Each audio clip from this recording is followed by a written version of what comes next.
From dream to reality. Halos tanan tao nangandoy na magkasakyanan para sa ilang pamilya, para sa ilang kaugalingon. Ug usa na mi didto. Nag-post mi para i-share sa inyo kini nga milestone sa among kinabuhi. Ako di si Wayne and this is my wife, Candy. Kuyugi mi ninyo sa among journey sa pagpalit sa sakyanan sa Butuan City.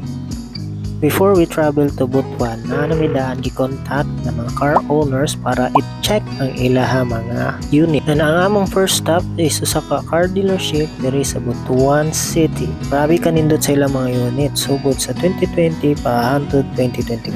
Wala na mo ubos ani nga tuiga. But sad to say, caretaker na adiri available karon. Walay mga agent available para mo answer sa among inquiries. So we decided to change location. Nya pudto naman ning panahon na nakana nga maniuto lang usa. And diri mi naka-decide mga on sa lugar nila Papa Daday. Grabe ni diri mga bulalo, mga balbakwa, kadaghan kalami maka high blood. So kung taga Butuan ka, kabalo jud ka asa ni dapita. Comment down below kung gilamian ka silang mga luto diriya.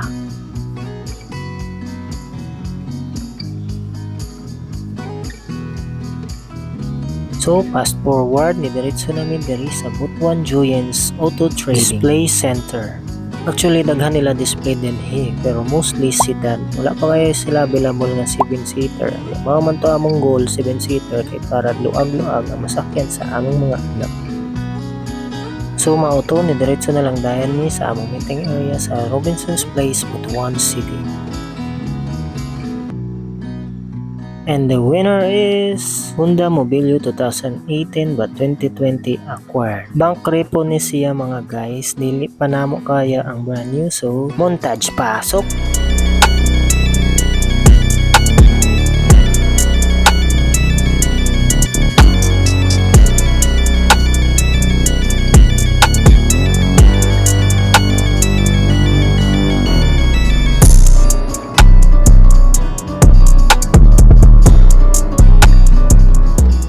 And yes, we decided na kuhaon ang unit kay grabe gid kagwapo. Ug ni-proceed na dayon ni sa pagpanotarize sa deed of sale para diretso ma-transfer para wala na dayon daghan hunahon.